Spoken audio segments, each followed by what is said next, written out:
maging Christian man o hindi Christian, karamihan ng tao sa buong mundo ay mag-iisip na magsisimula muli ako ngayong bagong taon. Siguro naisip niyo yun, di ba? In some ways. New Year, New You. Okay? At ito ang target ng marami every year.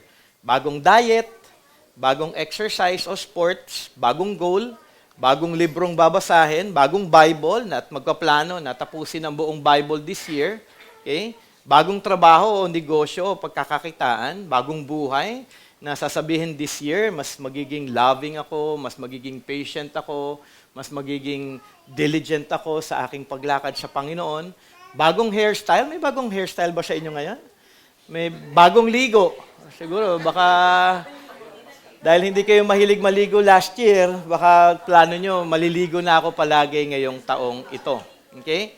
At marami pang bagong plano, okay, sa simula ng taon. Marami tayong pinaplano, especially bago dumating yung January 1. Pero after 2 or 3 weeks, the sad part is nawala na yung lahat ng planong ito.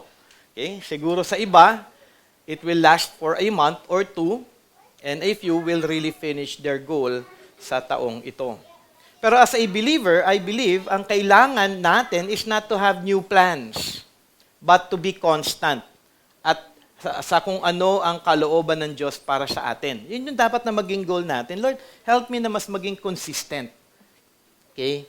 Na tunay ako maging devoted para sa iyo. Hindi nyo kailangan actually ng bagong Bible. The old Bible will do. But be constant in reading, meditating, and studying the Word of God. Hindi nyo kailangan mag-promise na magbabago ako this year. Siguro every year, palagi kayong nagpaplano na magbabago na ako. Pero at the end of the year, kung iyong isa-summarize ang iyong buhay, marami ka pa rin hindi talaga na nabago.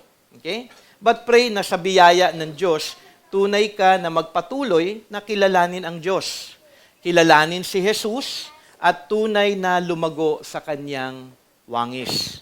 Ipag-pray na tunay na baguhin ng Diyos ang iyong puso, na lumago sa humility o sa pagpapakumbaba at tunay na pagpapasakop sa kanyang salita upang tunay itong magresulta ng buhay na nagbibigay kaluwalhatian sa Diyos. Ipag-pray na maging tapat sa paglilingkod sa Diyos, na hindi ito maging pride o basihan sa paglago kay Jesus. Ibig sabihin, service o ministry ay hindi dapat maging pamantayan ng inyo pong paglago. Kung hindi ito'y maging palatandaan ng kabutihan ng Diyos na ikaw ay binigyan ng pribilehiyo na makapaglingkod sa Kanya at magresulta ito ng higit pa na pagsamba at pagpapasalamat. Mahalaga po na makita natin yung mga bagay na ito. As we start this year, 2026, ang aking panalangin sa ating lahat ay ang maging sama-sama tayo talaga. Okay? Sama-sama tayo talaga. Okay? Hindi lang ako, hindi lang bawat individual, hindi lang certain group in our church, yung ating paglago kay Jesus.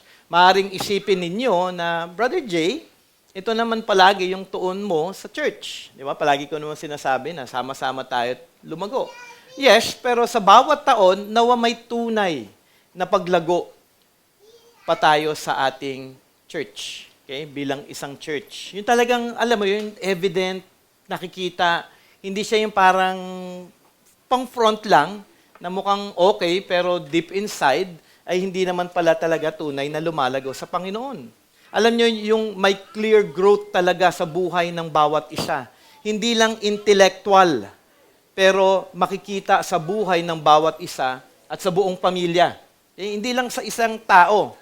Pero yung buong family, nagkakaroon ng change. At mahalaga na makita po natin yung mga bagay na ito. Hindi lang masaya sa fellowship, okay, dahil alam ko lahat kayo ay masaya kapag kayo ay magkakasama, pero may tunay na paglago sa takot sa kabanalan ng ating Diyos. May takot na magkasala, na hindi makasunod sa kalooban ng Diyos. May paglago sa pagsunod sa salita ng Diyos. May paglago sa pananalita, pag when we speak, mas nagiging gracious tayo, loving tayo, hindi yung parang mayabang, hindi yung parang nagsasalita tayo, parang alam natin ang lahat, galit tayo, nagmamarunong. Okay? Mahalaga na makita natin na may pagbabago sa ating pananalita. Maging sa ating pag-iisip, mahalaga na makita natin for the past year ba, from January of 2025 to December 2025, meron bang pagbabago sa ating pananalita, sa ating pag-iisip? Pag-iisip na mas lalo natin mailinya ang ating buhay, ang ating isip, ang ating direksyon, ang ating, yung pagdidesisyon sa ating buhay sa kalooban ng Diyos. Hindi yung parang pag-iisip mo palaging taliwas sa kanyang salita. Kung hindi yung pag-iisip natin palagi na meron siyang kaakibat na biblical principle na ating pinangahawakan na ayon sa salita ng Diyos. May tunay na paglago sa wangis ni Kristo Jesus. Meron ba this past year, kung iyong isa-sum up lang iyong life, kung iyong i-assess ito, may tunay nga ba akong paglago sa wangis ni Kristo? At ang paglagong ito ay nakatuon sa patuloy na paglago natin sa ating pagkilala kung sino siya sa ating buhay. Hindi ito parang intellectual na paglago lamang. Kaya alam ko yan, at maraming ganon. Actually, yun yung pinaka-problem namin mga pastors. Yung nagtuturo kami, pero yung nababago lang ay isip. Pero hindi nababago yung puso. Hindi nababago yung kanyang pamumuhay. Kasi pwede po talaga lahat tayo mag-grow in terms of intellect, ideas. Okay? Hindi lang ito intellectual na paglago lamang kung hindi naghahatid ng tunay na pagbabago sa ating puso, naghahatid ng tunay na pagsunod sa buhay ni Jesus para sa kaluwalhatian ng ating Diyos. Ang madalas na problema ng tao, actually kapag sinasabi natin Christianity at paglago, pag-devote natin sa ating buhay sa ating Panginoong Diyos, ay what's in it for me? Sige, Brother Jay, attend ako ng Sunday service, makikinig ako, attend ako ng cell, makikinig ako, mag-aaral ako, magba-Bible ako, magpipray ako palagi. Pero ano bang ito para sa akin? Anong meron ito para sa akin? Anong magiging hatid nito sa buhay ko? Ganun kasi ang maraming tao. What's in it for me? Kung ako man ay lalago kay Jesus, ano bang meron ito talaga para sa akin? What is the value of knowing Christ? Ito po yung ating tema sa ating pag-aaral ngayong umagang ito. Importante kasi na as we start this year, magkaroon po tayo talaga ng dedication, maging focus natin, maging goal natin na tunay nating kilalanin si Kristo Jesus. Pero ano ba ibig sabihin kapag sinabing value? Minsan kasi ngayon yung word na value parang nagiging cheap yung dating. 'Di ba? Value mart. Parang 'di ba cheap yung dating. Pagka sinabing super value ito, parang cheap to, makakatipid ako dito.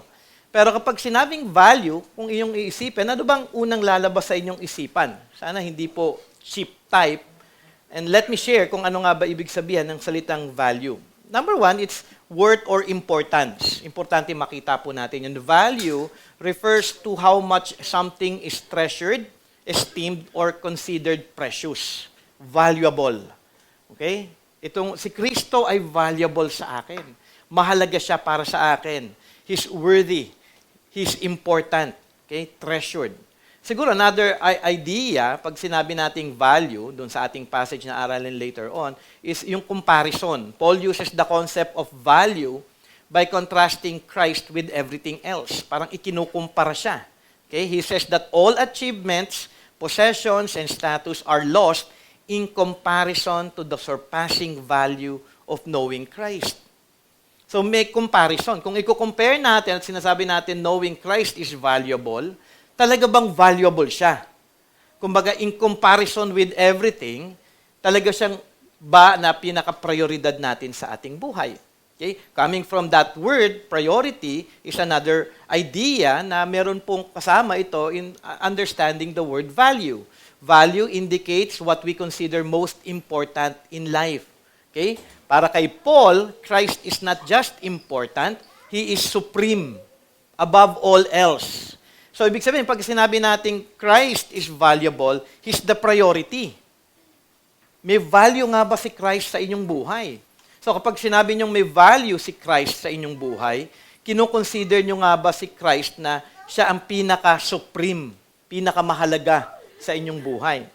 Lastly, pag sinabing valuable or value, yung word na value, it has transformative impact.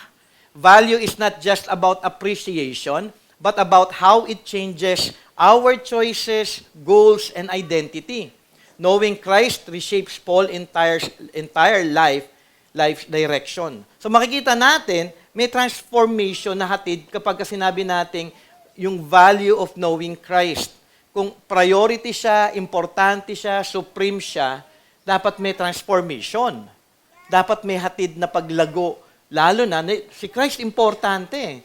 At kung si Christ dumating dito sa mundong ito para ako ay iligtas at magawa yung plano ng Panginoon na ako ay mabago sa wangis ni Kristo Jesus, ako ngayon din ay magpapasakop sa Kanya, sa aking Panginoon kung sino siya at kung ano yung Kanyang nais para sa akin. In short, value here means the supreme worth, priority, and life-changing importance of knowing Christ. Valuable nga ba si Kristo sa inyong buhay?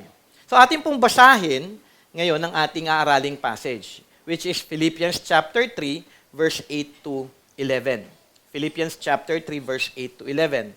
Pwede niyong buksan ang inyong Bible, pero meron din po tayong PowerPoint. Sabi dito, "Indeed, I count everything as loss because of the surpassing worth of knowing Christ Jesus my Lord. For His sake, I have suffered the loss of all things and count them as rubbish, in order that I may gain Christ and be found in Him, not having a righteousness of my own that comes from the law, but that which comes through faith in Christ, the righteousness from God that depends on faith, that I may know Him and the power of His resurrection, and may share His sufferings, becoming like Him in His death, that by any means possible I may attain the resurrection from the dead." Let us pray.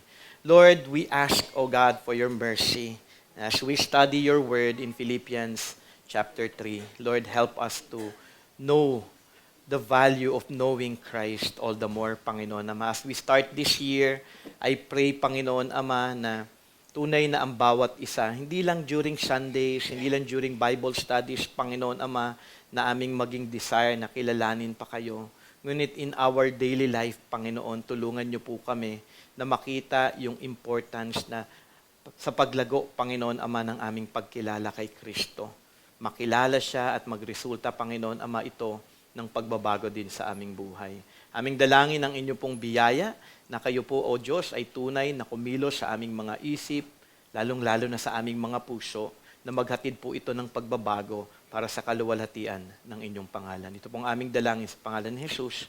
Amen. Okay? Our outline this morning ay simple lamang, meron po tayong aaralin na 5 P's.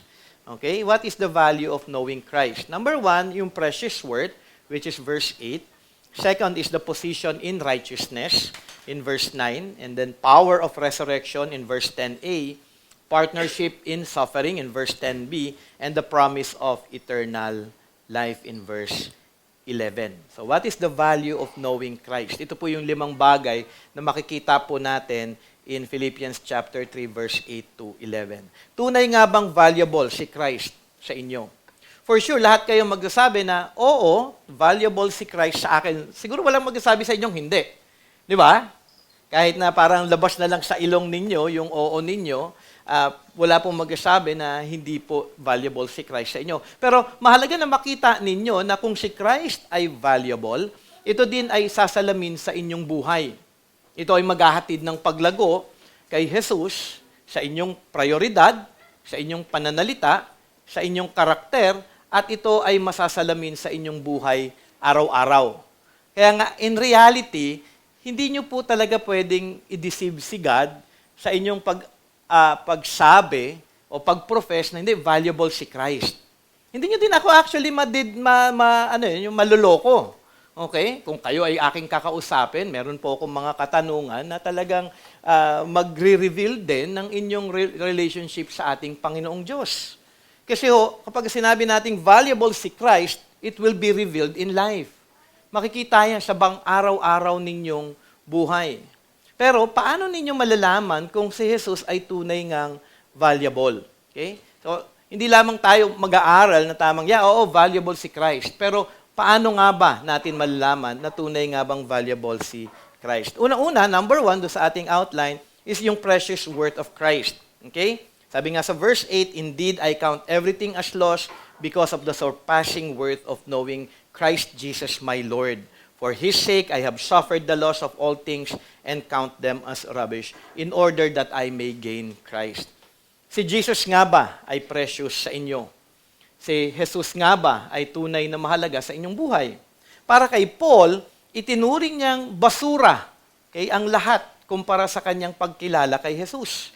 Kumbaga si Jesus ang pinakahigit sa lahat. Kung i-compare si Jesus, kunyari daw, para kay Del, kukumpare ko siya, baliwala yan si Del. Ang importante, si Christ. Kung ikukumpara ko si Christ kay James, sa aking anak, baliwala yan si James. Mas precious dapat sa akin si Christ more than my son. Kung ikukumpara si Christ with work, with school, with your possessions in life, basura ang lahat ng yan.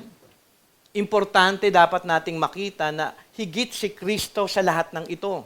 At kung higit si Kristo sa lahat, sa family ko, sa ari-arian ko, sa work ko, in everything, kung si Christ talaga yung pinaka-precious sa akin, then dapat makikita yung aking tunay na pagsunod sa Kanya. Kaya nga lang makikita natin, kung hindi precious si Christ, makikita yung kung ano yung valuable sa inyo. Makikita yan sa inyong priority. Sasabihin ninyo na precious si Christ, pero mas marami yung oras ninyo para sa trabaho more than God. Okay? Mas binibigyan nyo ng importansya ng ang inyong anak o ang inyong asawa more than Christ. Mas sinusunod nyo sila kaysa sa ating Panginoong Diyos. So, with that comparison, dun pa lamang makikita natin kung sino talaga yung precious. Pero para kay Paul, pinaka-precious si Christ in comparison sa lahat.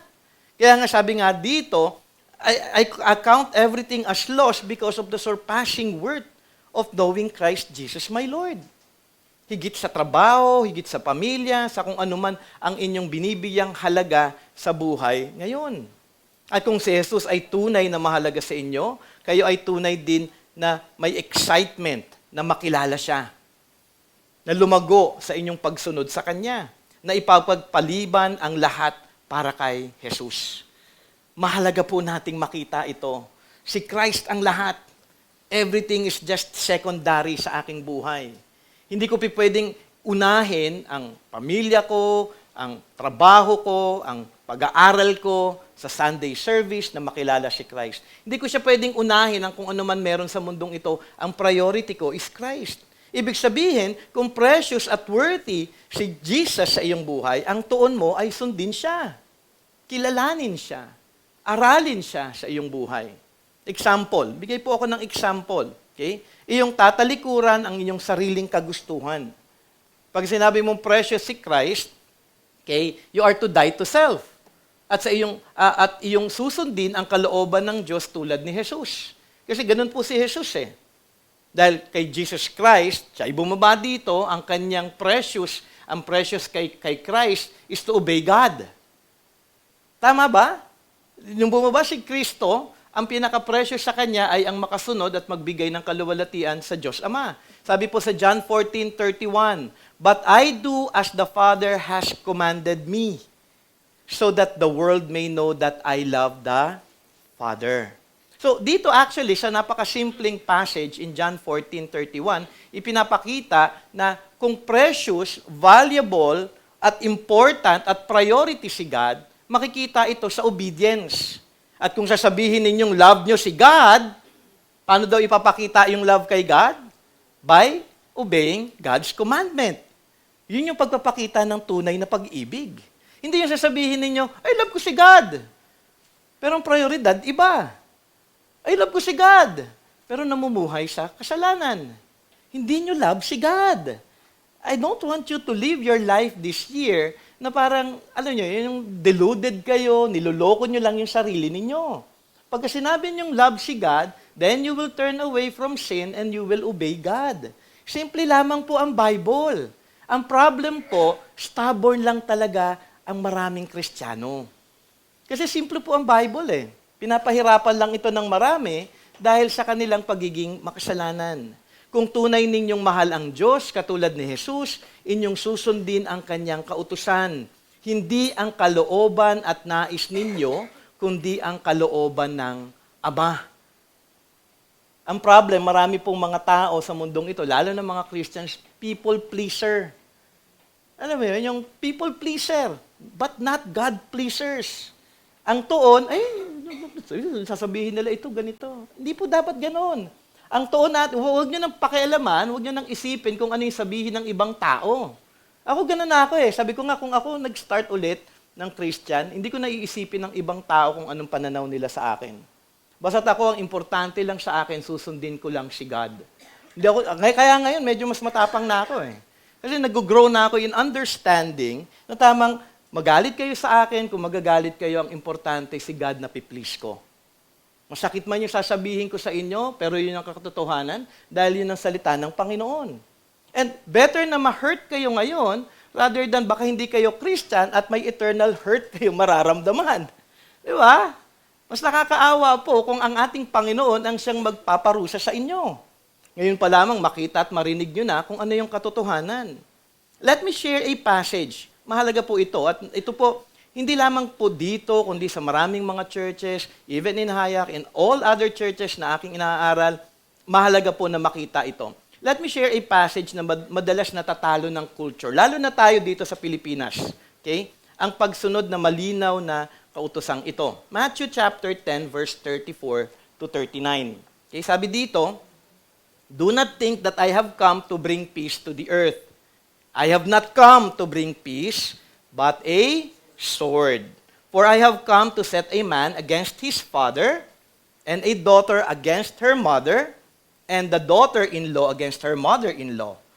And a person's enemies will be those of his own household. Whoever loves father or mother more than me is not worthy of me. And whoever loves son or daughter more than me is not worthy of me. And whoever does not take his cross and follow me is not worthy of me. Whoever finds his life will lose it, and whoever loses his life for my sake will find it." Ano yung, ito di ba simpleng-simple, no? Siguro gets nyo na kagad sa unang basa. Pag hindi nyo pa ito na-gets, alam mo, sabi nga, yung doctrine of God, that God's word is really easy to understand. But because of the sinfulness of the people's heart, kaya lamang hindi po naintindihan ng salita ng Panginoon. Ang culture po ng Pinoy ay family first, more than anything. Ang ano natin kasi ngayon, priority is Christ. Okay? Ito ang problem, sasabihin ng isang Christian, love ko si Jesus, pero pagdating sa family, wag na wag yung sasalangin ang family ko. Akin yan. Hindi pwede. Okay? Dahil si Jesus Christ na mismo nagsabi, hindi ako. Baka mamaya magalit na naman kayo sa akin. Ito si Brother Jay, palaging ganyan. It's the Word of God. Ibig sabihin, may kausap ako kahapon, tama, kausap ko may kausap ako isang pastor. Sabi ko, alam mo, sa pag-aaral ko throughout my 20 years in the ministry, isa sa napapansin ko, isang may pinakamalaking problema pagdating sa church, parenting. Kaya yung generation actually, ng parating na mga generation, alam mo, nalalayo na sa Panginoon dahil sa problema ng parenting. Masyadong mahal ang anak. Takot na mag-correct, takot na magsabi na, hindi, Sunday ngayon, umatin ka.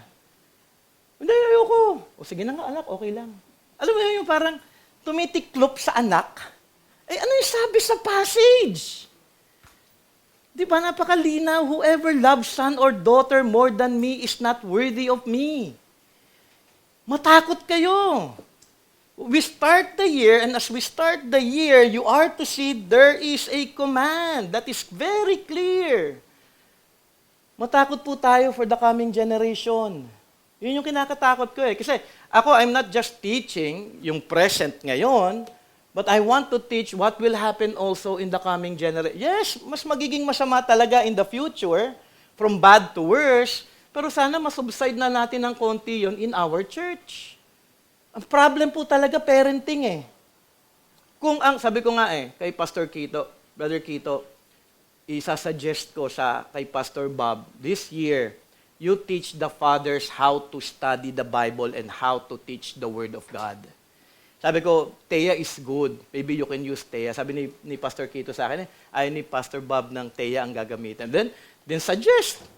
Sabi ko, you suggest to Pastor Bob that you will teach all the men, all the fathers, how to study the Bible para walang maging reason ang mga tatay. Kasi sabi ng mga tatay, hindi ko alam kung paano mag-aral, hindi ko alam kung paano magturo. Kung ma-equip sila kahit papano, di makakatulong sa kanila yon. Kailangan din maturuan ng mga nanay kung paano din magturo ng salita ng Panginoon para matuto sila na makita na kailangan maging priority talaga si Christ.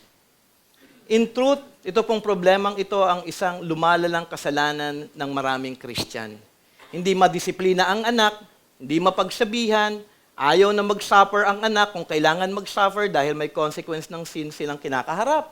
Hayaan mo yung anak mo mag-suffer sa consequence ng sin. Ito tatandaan nyo pagka palagi niyong sinasalo yung anak ninyo dun sa suffering nila and God is teaching your children na mag-suffer, kinakalaban nyo ang Diyos. Kinakalaban nyo ang Diyos. Hayaan nyo sila mag-suffer para matuto sila. Para malaman nila na yung sin may consequence. And that there is a God who is holy. Hindi pwede yun. Kami, kapag kay James mayroon suffering, bahala ka dyan. Mag-suffer ka. Kailangan mo matutunan yan. Kailangan mo mag-repent. Kailangan mo mag-confess. Hindi kita sasaluhin dyan. I-remind ko lang sa anak ko palagi na may kasalanan ka, kailangan mo lumapit sa Panginoon. Hindi yung tamang i-comfort. Okay lang yung anak, tara, punta tayo. SM, mag-dinner tayo. Iyaw mo siya mag-suffer. Kailangan natin yun. Kailangan ng mga anak natin yun. Kaya ngayon, ang generation na dumarating, puro malalamya, puro mahihina, puro walang takot sa ating Panginoong Diyos. Mahalaga po na makita natin ito. Kailangan po nila yon. I tell you, if you do this, kahit anong sabihin pa ninyo na valuable si Christ sa inyo, kung walang pagsunod sa Kanya, obviously sa life ninyo, kung may pagtalikod sa katotohanan ito, niloloko lang ninyo ang sarili ninyo. Don't fool yourself. You discipline your children, you talk to them, let them suffer, let them grow in Christ. Okay? Kasi importante po na ating itinuturo sa ating mga anak ang katotohanan ng salita ng Panginoon. Kailangan nilang makita kung ano yung tama. At importante, makita natin tayo ay sumusunod lamang sa Kanyang salita. So what are you to do? Obey Christ. Simple lamang po So mali ngayon, nakita ninyo kung may mali sa inyong parenting, sa inyong pagpananaw in terms of priority ni Christ, pagpa-priority kay Christ, ang kasolusyon lamang dito is to confess, acknowledge your sin, repent of it, and obey Christ. Yun lamang po Yun po yung kagandahan ng pagiging isang Kristiyano. Masakit na marinig ang katotohanan, pero may comfort dahil may forgiveness. May comfort dahil nasa atin ang Holy Spirit na siyang tutulong sa atin na ating ma-obey ang kanyang kalooban. Importante po ito. Follow Christ. Hindi nyo isusundin dapat ang inyong emotions o yung pananaw ng tao lamang. Kailangan nyo sundin si Kristo and you are not to fool yourself. Siguro, another one, important thing na nakikita ko din in our generation, in our time, yung pag-prioritize sa small children over God and the church. Ito, mahalaga po ito, especially doon sa mga may batang mga anak at doon sa magkakaanak pa dahil may bago tayong mag-asawa ngayon dito. We were brought, marami na ako narinig na ideas regarding this. Nung pinanganak si James, a week after that, nasa church na siya. We don't give leeway na tamang, hindi kasi namin madadala yung anak namin, hindi muna kami mag-church. No, you go to church. Priority ang church. Importante yon. Tandaan nyo, sasabihin, kasi sabi ng doktor, tandaan ninyo palagi ito, doktor ang asawa ko. Kahit ano pa sabihin ng mga doktor, doktor din ang asawa ko.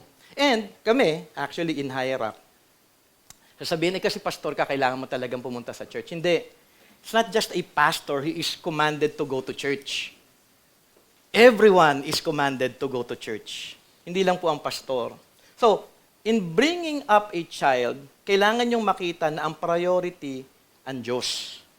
Kahit yan, kunyari, si James, kasi sabihin, kasi maapektuhan yung paglaki ng bata. Yung anak ko ba nagkaroon ng epekto na masama?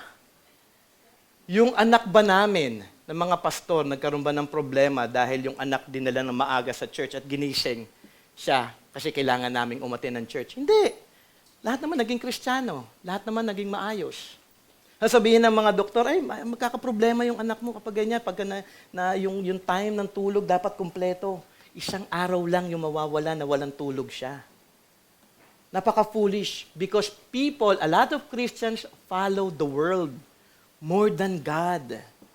Ano ba naman yung isang araw, si James nga, kapag siyempre tatantrum siya, nung toddler pa yan, nung maliit, gigisingin ng maaga, attend kami ng church, pupunta kami dito, alam mo yon. Minsan hindi ko na pinapaliguan yan. Pupunasan ko lang yan. Tutulog yan, pinupunasan ko. Tapos dadala na namin, karga-karga ko yan, dadali na namin ng church. Why? Because God is important more than the sleep of my child. More than anything. Priority. Pag sinabi niyong love si God, love niyo si Christ, priority siya more than the child. Okay, importante po ito kasi baka mamaya yung mga susunod na generation, ayoko mangyari, baka bukas mamatay ako, hindi ko na ituro ito, di lagot ako kay God pagharap ko dahil syempre, i-account lahat sa akin eh. Priority si Christ. Ano man ang mangyari, mahalaga na makita niyo po ito. Therefore, if Christ is valuable, evidence of this is obedience and submission to His will. Not only in family affairs, but in all aspect of life. You will value Christ more than work, more than being successful in life, more than studies. Sabihin pa nga ng iba, may exam kasi. Kaya hindi makakatiend ng anak ko ng Sunday. Kaya, ilang beses na namin ito napag-usapan. Nung nandito si Brother Jerry, pinag-usapan namin yun about studies. Sabi niya, dami kong pinag-aralan, hindi naman nagamit talaga sa work. Totoo naman, di ba? Totoo naman yan eh. Si Pastor Tito, kausap ko din kahapon, palagi niya sinasabihan yung anak niya, huwag ka masyadong sa studies. Enjoy life. Enjoy life. Pumasa ka, okay na yan. Kung matalino ka talaga, mataas talaga magiging grade mo. Okay? Kung masipag ka mag-aral, maging masipag ka mag-aral, but not to the point of exchanging growth in the Lord. Sunday. Hindi pwedeng Sunday. Kaya, importante ang Panginoon. Alam nyo, kasi kapag ang mga anak nyo, hahayaan nyo silang lumaki na hindi uma-attend palagi ng Sunday at makikita sa tatay, nanay na ang Sunday ay parang kung kailan mo lang gusto umattend, yung susunod na generation, gano'n na rin. The example that you are giving right now will be the next generation of your family. Pero kapag ikaw ngayon, nag-start ako ngayon, kung tayo lahat mag-start, priority talaga si God, at ito nakikita ng mga anak natin, bata pa lang hanggang sa kanilang paglaki, bibigyan nila talaga ng priority ang ating Panginoon. More than anything. Why? Kasi pinalaki natin sila ng may takot sa Panginoon at pagbibigay priority sa ating Panginoong Jesus. Kaya nga mahalaga po ito. Okay? Kapag ganun po, na yung anak natin ay hindi uma-attend dahil may exam, may project, may mga, alam mo yun, ilang oras lang tayo mag-service. Tayo ang isa sa pinakamaiksing Sunday service. 1.5 hours. Takang-taka nga yung ibang mga kausap kong pastor eh. Isang oras kalahati lang kayo? Sabi ko, hindi ko alam kung ano pa yung idadagdag namin eh. 1 hour naman ako mag-preach. May worship naman tayo, may prayer time naman tayo. Wala kayong kayo na niya eh. After service naman, yung mga tao dito, majority of them, ayaw nilang umuwi. Kapag hindi po priority si Christ, ipinapakita na hindi siya po valuable. Don't fool God na pa-impress, pa-importante ang school. Okay? Mas importante ang Diyos kaysa pag-aaral. Sabi ko nga kay James when he was growing up, hindi ko siya tinatanong, did you do good? 100 ba yung grade mo? Mataas ba yung grade mo? Hindi. Ang palagi kong tinatanong sa kanya, bata pa siya hanggang sa paglaki niya, how was your character? Did you respect your teacher? Were you loving to your classmates? Were you patient? Were you understanding? Were you diligent in listening? Kasi importante character. More than intellect. More than intellect. Hindi po ako matalino na tao, kaya pasasabi ko talagang hindi siya ganun para big deal para sa akin.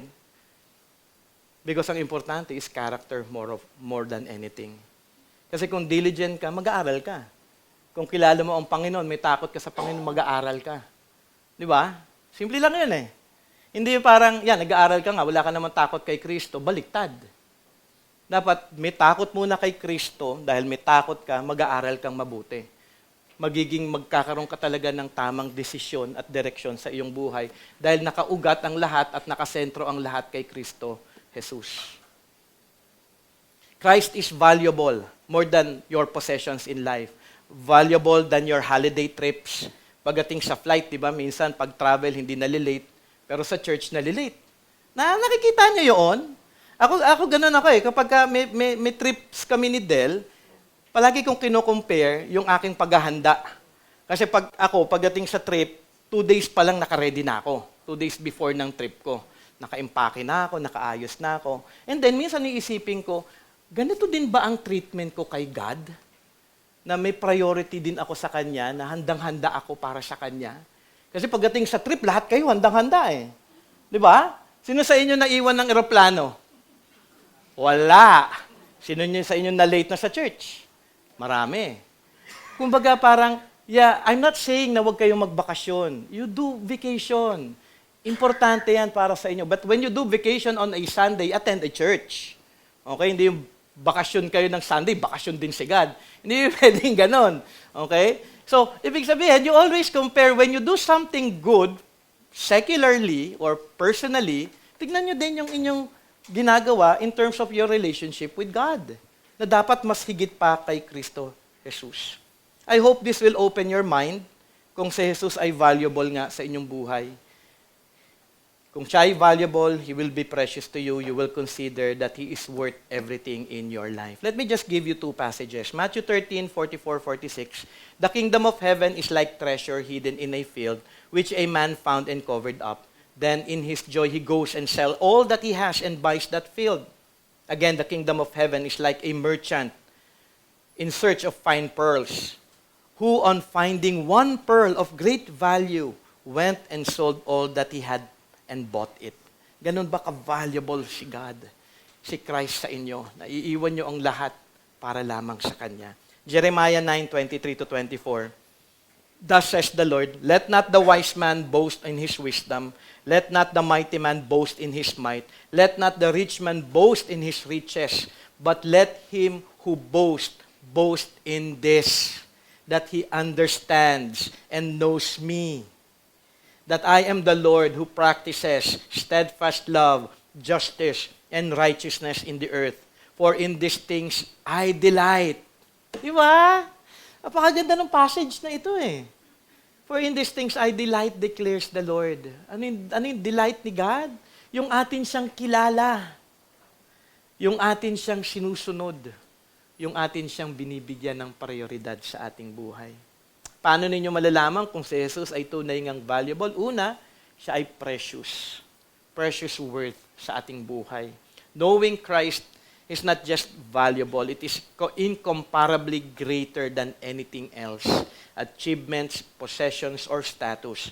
It redefines what truly matters in life. Number 2, position in righteousness. Makikita po natin ito sa verse 9.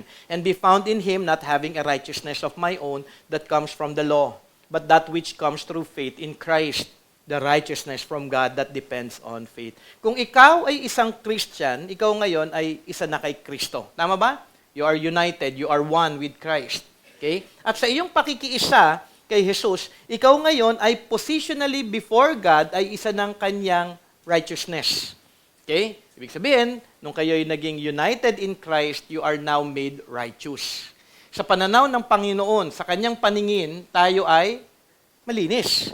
Tayo ay nakasunod sa kanyang kalooban. Sabi nga ni Paul, and be found in Him not having a righteousness of my own that comes from the law. Meaning, nakita na ni Paul na sa kanyang pakikiisa kay Jesus na siya ay naging matuwid na sa Diyos. Hindi dahil sa kanyang sariling pagsunod kay Jesus. So, ibig sabihin, okay, napakahalaga na makita po natin na yung ating, kung si Jesus ay valuable, nakikita natin yung kahalagahan na tayo'y naging matuwid dahil kay Kristo. Okay? Paano si Paul naging matuwid? Sabi nga, but that which comes through faith in Christ. Naging matuwid ang isang tao dahil sa pananampalataya. Na ang ibig sabihin ay dahil nakilala mo si Jesus at nalaman mo by grace na si Jesus ang tunay na nakasunod perfectly. Sino nakasunod perfectly kay God? Si Christ. Okay? Ikaw ngayon ay nananampalataya sa Kanya na ako ay naging matuwid dahil sa ginawa ni Jesus para sa ating lahat. Yun yung righteousness. Kaya nga walang pwedeng magmayabang. Okay? Mabait ako, loving ako, I do this, I serve this because of Christ. Everything is rooted in Christ. Wala tayong pwedeng pagmayabang. Maganda ang boses mo, dahil kay Christ, nagamit ito para sa kanyang kaluwalhatian. Nakakapagturo ako ngayon, hindi dahil magaling ako magturo o dahil marunong ako magturo, dahil kay Kristo. Na binigyan niya ako ng kakayanan na magawa ang mga bagay nito, makapag-aral at maunawaan ng kanyang salita, at maihatid sa inyo ito ng buong kaliwanagan para sa kanyang kaluwalhatian. All is because of Christ. Kung ako'y naging matuwid ay dahil lamang din kay Kristo Jesus. Dagdag pa nga ni Paul, sabi doon sa verse, the righteousness from God that depends on faith. Yung righteousness always, palagi siya nakakabit sa faith. So, ibig sabihin, ang righteousness na ito ay mula sa Diyos, hindi sa atin ito, at ito ay sa pamamagitan ng pananampalataya. Believing that Christ lived the perfect life na tayo dapat ang namuhay nito. Dahil alam ng Diyos na tayo ay makasalanan at hindi natin kayang mamuhay perfectly, si Jesus ay bumaba para gawin ito para sa atin. Bilang mga laking Catholic, di ba, majority of us are Catholic. Ako po ay dating Catholic. Alam natin na ang kaligtasan ay ang pagsunod sa kautusan. Di ba yun yung thinking ng Catholic?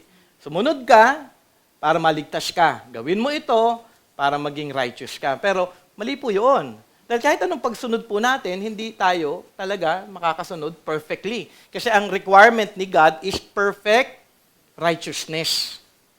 Kaya nga, by faith, yung ating righteousness. Naniniwala, Lord, hindi ko talaga kayang sundin ang iyong kautusan. But praise be to God, because of Jesus Christ who lived a perfect life, I believe na siya po ang tunay na nakasunod ng kautusan mo para sa akin. Yun yung kagandahan po ng faith eh. Yun po yung kagandahan ng ating kaligtasan. Hindi po nakabase sa atin ang ating kaligtasan. Lahat ng ito ay nakabase kay Kristo Jesus. Kaya nga, it is dependent on faith. Ang righteousness na hinahanap natin, pinagsisikapan natin na magawa, na hindi naman natin kayang magawa, ay matatagpuan lamang kay Kristo Jesus. Sa katotohanan ito, ikaw nga ba ay tumugon din? Ikaw nga ba ay tumugon ng may pagpupuri, pagpapasalamat sa ginawa ni Jesus para sa iyo? Mahalaga po yun eh. Alam mo yun, yung worship natin kay God, yung thanksgiving natin kay God, is always rooted kay Christ. Lord, thank you. Dahil ikaw ang siyang gumawa ng lahat ng ito. Kaya naman ang tamang pagtugon, sa ating inaral, sa ating nabasa, sa lahat ng mga sinabi ni Paul, ito, ang katotohanan ito ay dapat tumugon tayo with humility. Not with pride, na nakasunod tayo sa Diyos, dahil ang ating pagsunod ay resulta ng ating pakikiisa lamang kay Kristo Jesus. Romans 3:21-22 says, but now the righteousness of God has been manifested apart from the law, although the law and the prophets bear witness to it. The righteousness of God through faith in Jesus Christ for all who believe. Makikita po natin ang righteousness na ito ay galing sa ating Panginoon. 2 Corinthians chapter 5 verse 21. God made him who had no sin to be sin for us, so that in him we might become the righteousness of God. So paano natin malalaman kung si Jesus ay tunay ngang valuable? Pangalawa, yung ating position in righteousness. Valuable si Christ dahil ang resulta nito tayo ay naging matuwid sa kanyang harapan. To know Christ means being found in Him, not relying on our own righteousness, but receiving God's righteousness through faith. Third, the power of His resurrection. Sabi doon, verse 10a, that I may know Him and the power of His resurrection. Para kay Paul, ang mahalaga sa kanya ay ang higit pa niyang makilala si Jesus. At ang kanyang paglago sa kanyang pagkilala kay Jesus, kanyang makita ang kahalagan ng power of Christ's resurrection. So mahalaga ito para sa kanya. Ano ibig sabihin ni Paul dito? The power of His resurrection. malawak po ang kahulugan ng resurrection, pero ang isang mahalagang katotohanan na resulta nito, marami po itong resulta yung resurrection, okay? Ang isang mahalagang resulta nito sa buhay ng isang Christian ay ang makalakad ang isang mananampalataya in the newness of life. So para kay Paul, mahalaga na makilala ko si Kristo at yung power of resurrection upang ako ngayon ay ma-encourage na makalakad in the newness of life. Sabi po ni Paul in Romans chapter 6 verse 4, sabi doon, we were buried before with Him by baptism into death, lahat tayo namatay, kasama si Kristo Jesus, okay? In order that just as Christ was raised from the dead by the glory of the Father, we too might walk in the newness of life. Napakabalaking blessing po ito na kung inyo pong mauunawaan ito ng lubos pa. Namatay tayo kay Kristo. Kasama na tayo doon nung tayo'y nagsisi, nung tayo ay nanampalataya, nung tayo nagrepent sa ating mga kasalanan, tayo napaisa na sa kanyang kamatayan. Patay na tayo sa dati nating buhay.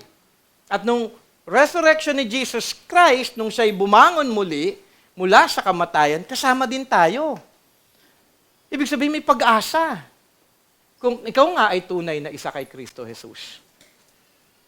Ikaw ngayon, kung ating makikita, dahil si Jesus ay muling nabuhay, tayo ngayon ay may bagong buhay na rin kay Jesus. Ang buhay na ito na ating natanggap sa Kanya ay bagong buhay na tayo ngayon ay may kapasidad na makalakad sa Kanyang kalooban. Dati wala tayong kakayanan na makalakad at tunay na makapagbigay kalawalatian sa Diyos. Dahil lahat tayo ay patay sa ating mga kasalanan. Pero kung tayo ay naging isa kay Kristo sa Kanyang kamatayan at naging isa sa Kanyang muling pagkabuhay, tayo ngayon ay binigyan ng banal na Espiritu na tayo ngayon ay makalakad ayon sa Kanyang kalooban. So, ibig sabihin, even yung good works na ito, na ating nagagawa ngayon, kung kayo ay na-transform, na bago ng ating Panginoong Jesus, ito ay dahil sa resulta ng ginawa ni Jesus. Everything is rooted in Christ. Kaya lang tayo ngayon nakakasunod dahil sa Kanyang resurrection. Kaya ako nakakalakad ngayon ng matuwid, ng tama, na nakakapagbigay ng kaluwalhatian sa Diyos dahil sa resurrection ni Kristo Jesus. Paano ito? Ito ay buhay na pagsunod kay Jesus. Buhay na hindi na tayo alipin pa ng kasalanan. Dati kasi slave tayo ng sin eh. Pero nung namatay si Kristo, at tayo kasama noon, namatay na rin yung pagiging slave natin sa sin. Let me explain this by reading Paul's explanation patungkol sa newness of life. Basahin po natin Romans 6, 5-14. Unti-untiin ko pong basahin ito para mas makita nyo po yung kagandahan ng sulat ni Paul. Sabi ni Paul sa Romans 6, dahil tayo ngayon ay buhay na kay Kristo Jesus, tayo makakalakad na in the newness of life. Verse 5, sabi niya, for if we have been united with Him in a death like His, we shall certainly be united with Him in a resurrection like His. Pakaganda, no? Truth po ito, promise po ito para sa isang mananampalataya. We know that our old self was crucified with Him in order that the body of sin might be brought to nothing, so that we would no longer be enslaved to sin. For one who has died has been set free from sin. So kung namatay ka na kasama kay Kristo, you are set free from sin. Verse 7, now if we have died with Christ, we believe that we will also live with Him. We know that Christ, being raised from the dead, will never die again. Death no longer has dominion over Him. So ibig sabihin, hindi na pwedeng mag-dominate yung sin. Nandyan siya, hindi ko sinasabing hindi na tayo magkakasala, nandyan siya, nais niyang i-dominate tayo, pero Christ will never die again. He's forever alive. So ibig sabihin, wala nang kakayanan, kapangyarihan ang sin na i-dominate pa tayo. Pwede tayo na magkasala pa rin. Pero isang Kristiyano, hindi niya hahayaan na ma-dominate siya ng sin dahil buhay na tayo kay Kristo Jesus. At nasa atin yung banal na Espiritu bilang seal until the time na tayo ay ating makasama ang ating Panginoong Diyos. Kaya nga, yung evidence ng salvation para sa isang mananampalataya, kung ikaw nagsasabing Christian ka, pero dominated ka ng sin, at sinabihan ka na, kinorek ka na, nirebuke ka na, may preaching na malinaw, tapos patuloy ka pa rin sa kasalanan, you are being dominated by sin, then you may not be a Christian. Kasi sabi na ni Paul to you are alive with Christ. You will never be dominated by sin. You will live a life, and a Christian life is a life of repentance. Kasi hindi tayo pwedeng i-dominate ng sin na May conviction tayo with the Holy Spirit May fear tayo sa sin. Ayoko ito Hindi ako mananatili sa kasalanan. Kasalanan to laban sa Diyos Alam mo, yun yung conviction ng isang tunay na Christian. Hindi siya magpapatuloy. Kundi magnanais siya na makalakad ng tama. Kaya nga kung ikaw ngayon, dominated ka ng sin, then question yourself. Teka lang, Christian nga ba ako? Kasi nagpapatuloy ako sa kasalanan Then repent. Then i-renew mo yung iyong pananampalataya. Tanungin mo ang Panginoon, Lord, help me. Tulungan niyo po akong makita ang katotohanan ito. Then verse 10, sabi nga, for the death he died to sin once for all, but the life he lives to, yun yung Christian. He will live the life for God. So, you also must consider yourselves dead to sin and alive to God in Christ Jesus. So, kung Christian ka, I'm alive in Christ, I'm alive in God, then I must consider myself daily dead to sin and alive in God. Malinaw po ang scripture. Dapat palagi akong patay sa kasalanan at dapat araw-araw akong namumuhay para sa Diyos dahil buhay na ako kay Kristo Jesus. Then verse 12 sabi nga, ito yung buhay dapat ng Christian. Let not sin therefore reign in your mortal body to make you obey its passion. Ibig sabihin, sabi dito ni Paul, ang kasalanan, ang temptation, nandyan yan palagi. Bombarded tayo. Di ba? Ngayon, bombarded kayo na matulog, na hindi ako pakinggan, bombarded kayo ng temptation na magalit kayo sa akin. Si Brother J, napaka-ano talaga, akala mo, napaka-perfect niya. No, I'm not perfect. We are all bombarded with sin. But sabi ni Paul, let not sin reign. Hindi dapat siya mamutawi o siya yung manguna sa buhay mo. Hindi mo siya dapat ino-obey yung passions na ito. Sabi nga, verse 13, do not present your members to sin as instruments for unrighteousness. Wag mong ipresenta ang buhay mo sa kasalanan. Huwag kang magpadala sa temptasyon. Huwag mong sundin ang iyong sarili, kundi sundin mo ang Panginoon. But sabi nga dito, but present yourselves to God as those who have been brought from death to life, and your members to God as instruments for righteousness. For sin will have no dominion over you. Napakagandang pangako yan Kaya nga minsan pag sinabi, talaga Brother J, ang lakas-lakas talaga ng kasalanan Hindi, talagang love mo lang ang kasalanan more than Christ. Hindi ko talaga matalikuran Mahal na mahal ko siya Mahal mo ang kasalanan more than Christ. If you love sin more than Christ, then you are not a Christian. If you will continue to be stubborn, kinorek ka na, sinabihan ka na, nirebuke ka na, patuloy ka pa rin sa kasalanan mo, then question yourself, baka nga hindi ako Christian. Kasi gusto mo yung kasalanan Pero hindi, sabi nga, hindi na dapat tayo dominion over sin. Ang dami ng pangako in Scripture na sinasabi about the Christian life. Where sabi nga doon, for sin will have no dominion over you. Why? Why na hindi na magdo-dominate yung sin sa atin? Since you are not under law, but under grace. You have received abundant grace from the Lord. Everyday grace. Grace na makita. Grace ito Kung kayo ay nare-rebuke at nako-correct ngayon, this is grace. Because the Lord wants you to hear the truth so that you may turn away from your sin and to live in righteousness for the glory of God.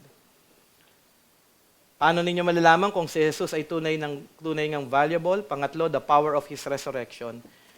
His resurrection power enables believers to live new lives, overcome sin, and endure trials. Fourth, partnership in suffering and may share His suffering becoming like Him in His death. May dalawang katotohanan na mahalaga na maunawaan natin sa bahaging ito. Una, share in Christ's suffering. Pangalawa, becoming like Him in His death. Una po, share in Christ's suffering. Ito ang ayaw ng marami. Sino sa inyong gusto ng suffering? Taas ang kamay.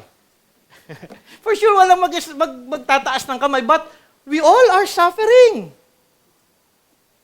O wala? We are all suffering. Sino nga ba ang may gusto? Pero si Kristo ay nag-suffer. Ang sabi ni Paul, nais niyang ma-share yung suffering ni Christ sa kanyang buhay. I want to be part of Christ's suffering. Bakit kaya? Ano kaya yung reason? Bakit gusto ni Paul ito? Sabi ni Peter, at dito natin kukunin yung understanding dito, 1 Peter chapter 2, verse 21 to 24, "For to this you have been called, because Christ also suffered for you, leaving you an example, so that you might follow His step." So, simple.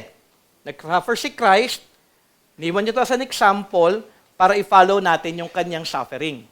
Okay? Paano yung suffering ni Christ? When He was suffering, verse 22, dito explain ni Peter, He committed no sin, neither was deceit found in His mouth. When He was reviled, He did not revile in return. When He suffered, He did not threaten, but continued entrusting Himself to Him who judges justly. He Himself bore our sins in His body on the tree, that we might die to sin and live to righteousness. By His wounds, you have been healed. Dahil marami tayong suffering na pinagdaraanan sa buhay, at sa mga sufferings na ito, si Jesus ay nag-iwan sa atin ng example. Example na ating sundin. Anong example? Sabi sa verse 23, example ng suffering, yung buong verse na ito, is about persecution. Maraming pinagdaanan si Kristo. Number one is persecution. In times of persecution ni Christ, Jesus did not sin. So during suffering, we are to share in Christ's suffering by not sinning. Upang ma-encourage natin ang iba na dumaraan sa suffering na hindi din sila magkasala. So ibig sabihin, in every suffering that we experience in life, we follow Christ by glorifying God. Pero kapag may suffering, konting paghihirap, anong ginagawa ng maraming Christian? Ay, hirap-hirap naman ito. Bakit di na lang sila, bakit di na lang yung mga diskayang mag-suffer? Bakit ako Christian nag-suffer? Because we will all face suffering dahil we live in a sinful world. And while we are living in a sinful world, the Lord wants us not to sin and not to respond like the unbelievers.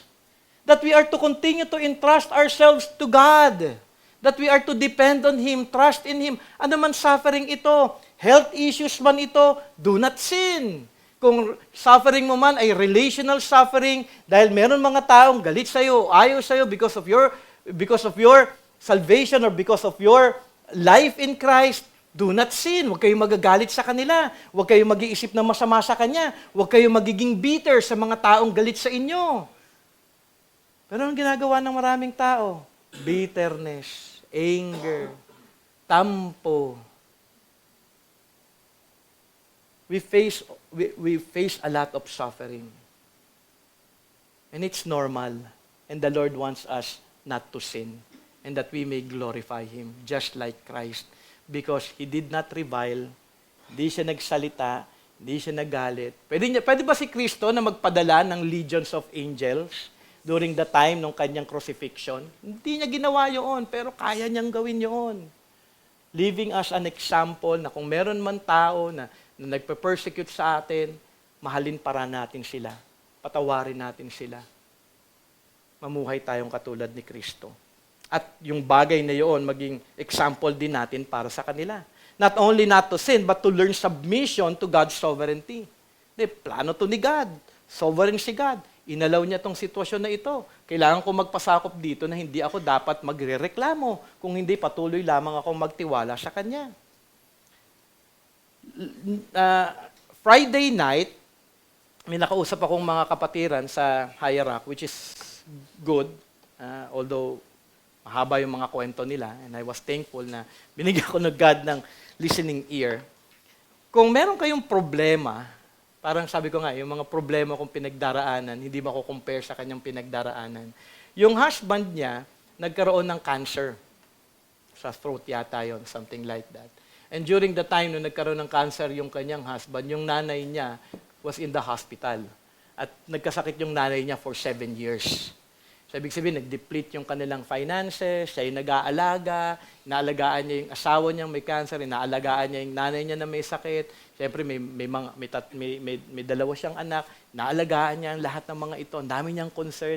And she was just sharing to us na hirap daw talaga siya during those years. Sabi ko nga, ako hindi ko na-experience yun in life. Pero he was always thankful. She was always thankful in giving praise to God. Despite of all of those challenges na dalawa. Alam mo yun, okay na kung sa asawa lang may problema ka, pero sa nanay mo meron pa.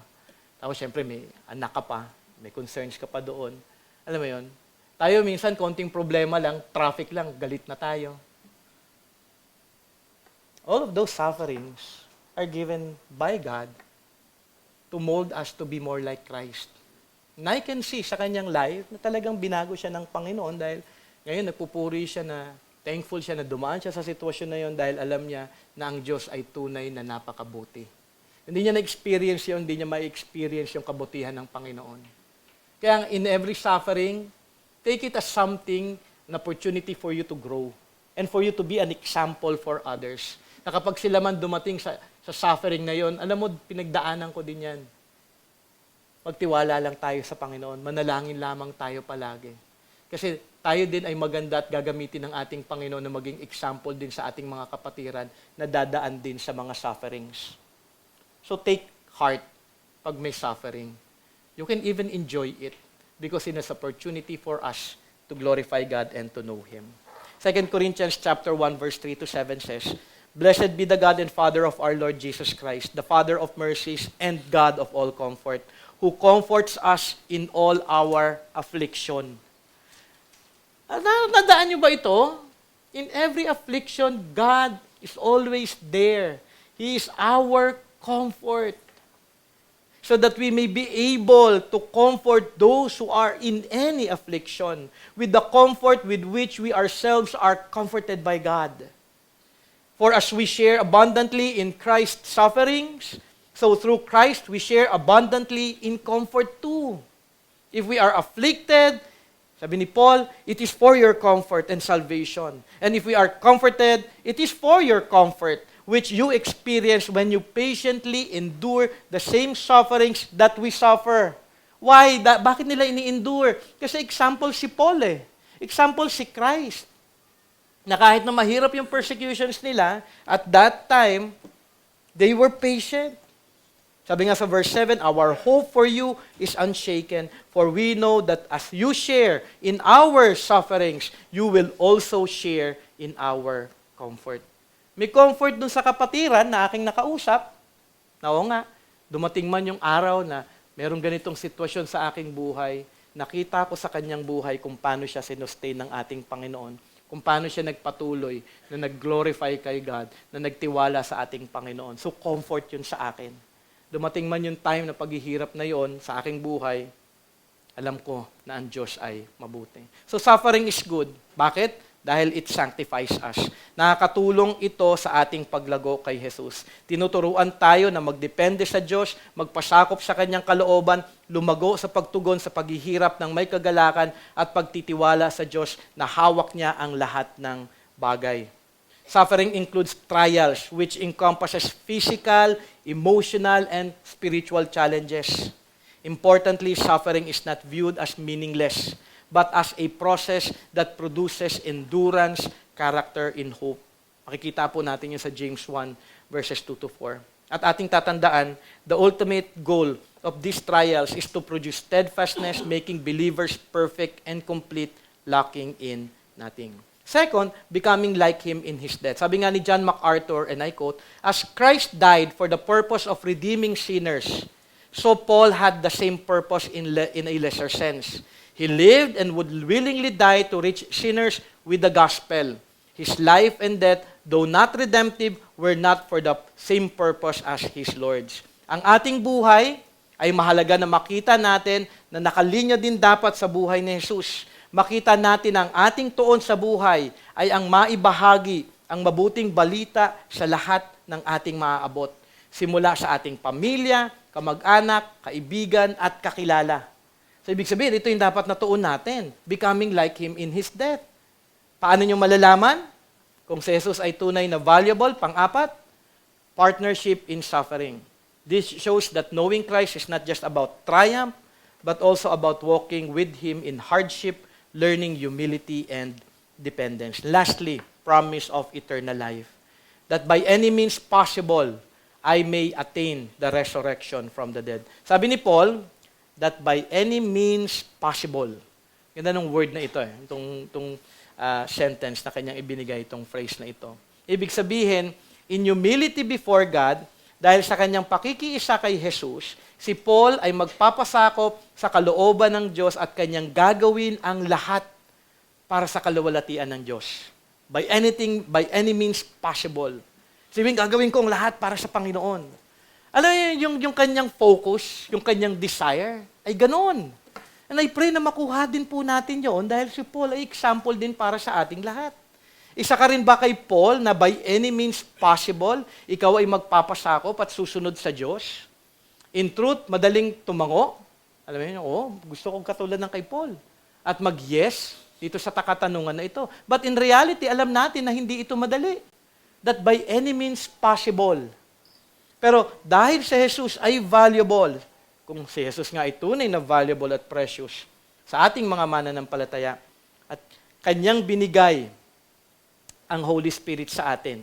So magagawa natin ito by any means possible because of Christ and because of the empowered by the Holy Spirit who will help us na ating magawa ang kanyang kalooban. Kaya hindi ito imposible. Kaya naman aking dalangin, by any means possible, kayo ay tumugon araw-araw na tunay na sumusunod, nagpapasakop, nagtitiwala, at patuloy na nagdidepende lamang sa Diyos.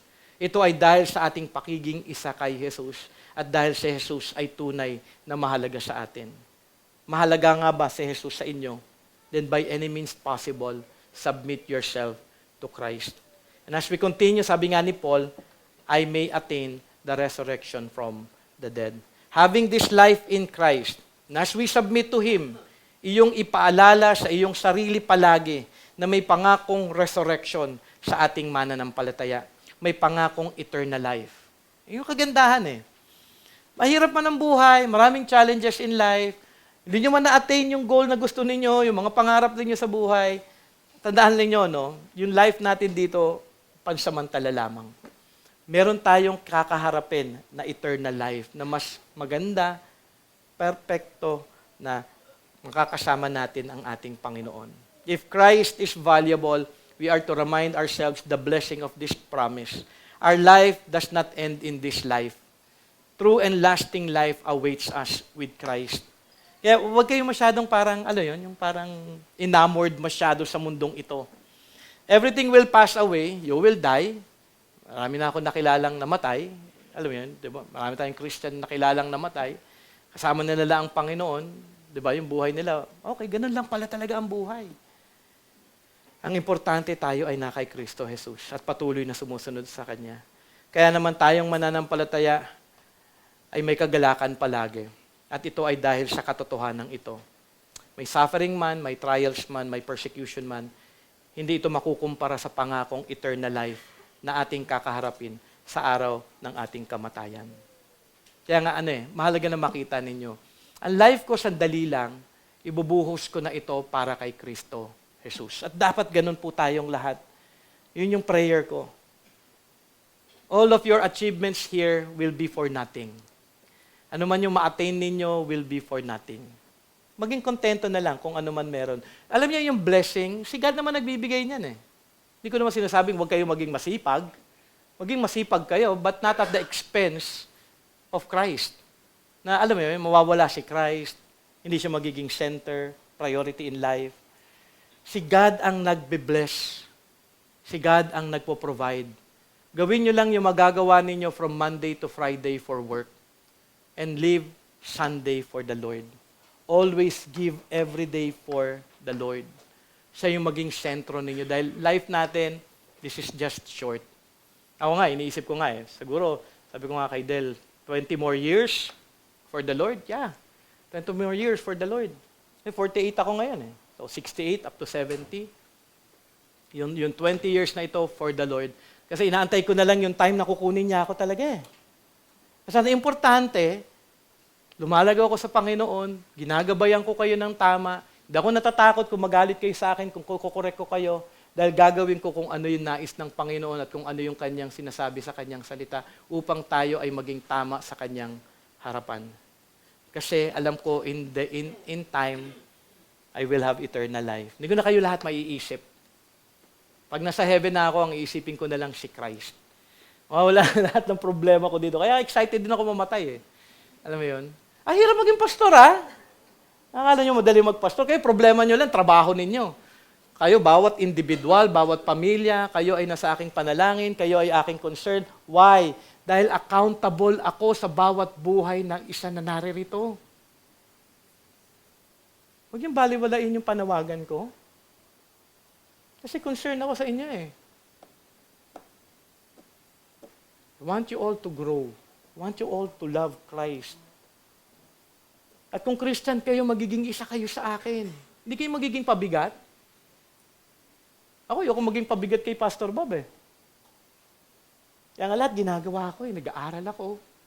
Para hindi ma-question yung turo ko, para hindi siya mamroblema sa akin. Si Pastor ko si Pastor Bob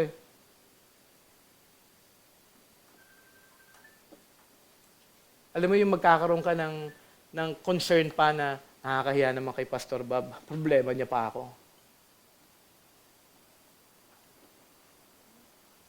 Malalaki na kayo Marami sa inyo matagal ng Christian Sana makita niyo yung importansya ng tunay na paglagulang. Wag na matigas ang ulo. Lahat naman tayo matigas ang ulo Hindi ko naman sinasabing hindi din matigas ang ulo ko. Pero maganda na tayo talaga lumago sa Panginoon this year. Huwag tayo yung parang pa-intellectual lang. Mukhang angel pag Sunday. Tapos lumalabas na yung sungay pag Sunday evening. Tapos buong-buo na pagdating ng Saturday. Tapos mapuputulan ulit pag dating ng Sunday. Pagpasok kasi kinamayan ng usher.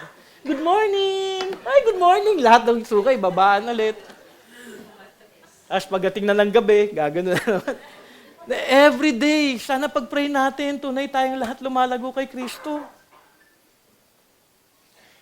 Minsan parang nakakalungkot, yearly na lang, palaging prayer dati dito.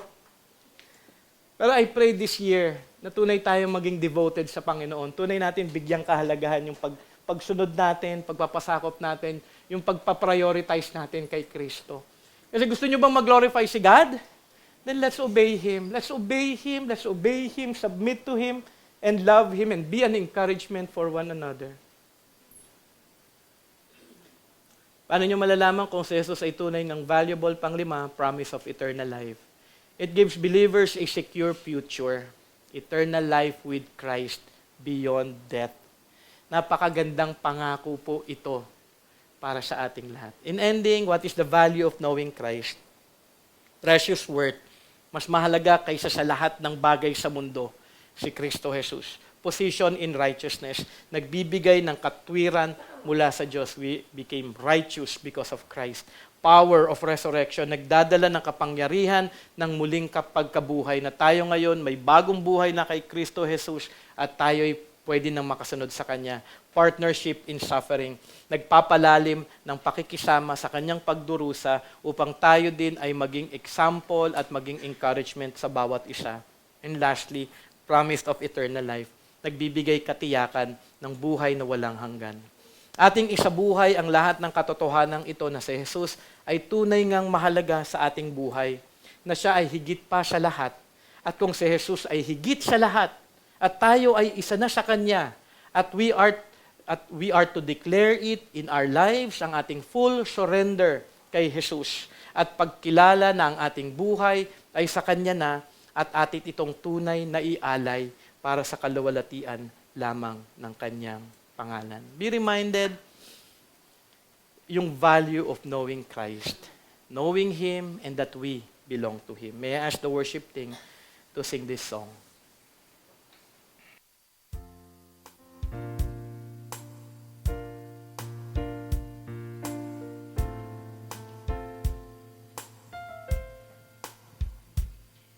Creator of all, we were made for your pleasure. You are jealous for us, for you see our lives as a treasure. You want to walk with us day by day, to have a people who gladly say, Lord, we belong to you alone. We bow before no other throne, for you have redeemed us with your sacrifice. Our lives are not our own. Lord, we belong to you alone. So come dwell in us, make your glory known. Our greatest joy is found in knowing you, belonging to you alone.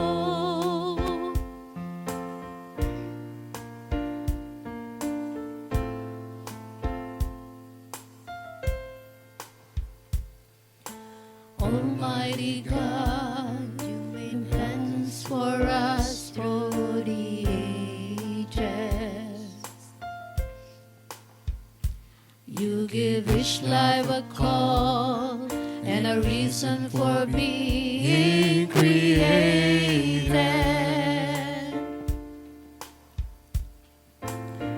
We want to be a house you have built, a living temple that you have filled. Lord, we belong to you alone. We bow before no other throne, for you have redeemed us with your sacrifice. Our lives are not our own. Lord, we belong to you alone. So come dwell in us, make your glory known. Our greatest joy is found in knowing you, belonging to you. Lord, we belong to you alone. We bow before no other throne, for you have redeemed us with your sacrifice. Our lives are not our own. Lord, we belong to you alone. So come dwell in us, make your glory known. Our greatest joy is found in knowing you, belonging to you alone, belonging to you alone, belonging to you alone.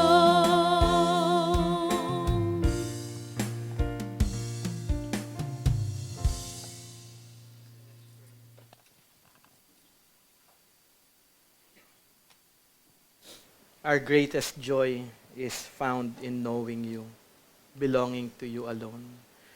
Lord, indeed, it is our greatest joy na makilala ka po namin dahil ito yung biyaya sa amin. Pinagkaloob niyo po kami, Panginoon Ama, ng biyaya na makilala si Kristo bilang aming Panginoon at tagapagligtas. Binigyan niyo po kami ng pagkaunawa sa aming tunay na kalagayan na kami ay makasalanan, na kami ay destined for death, O God, for hell. You have given us the grace, Lord, to know you as our Creator, holy. You have given us, Lord God, to know Christ as our only hope. Lord, it is our greatest joy. And thank you, Lord God, for the grace that you have given us, allowing us, Lord God, to put our trust, our faith in Christ, to believe in Him as our Savior and Lord. You have given us the grace to see our sin and to repent of it, to confess it before you and acknowledge it and to turn away from it. All is by grace. Thank you, Lord God, for this blessing.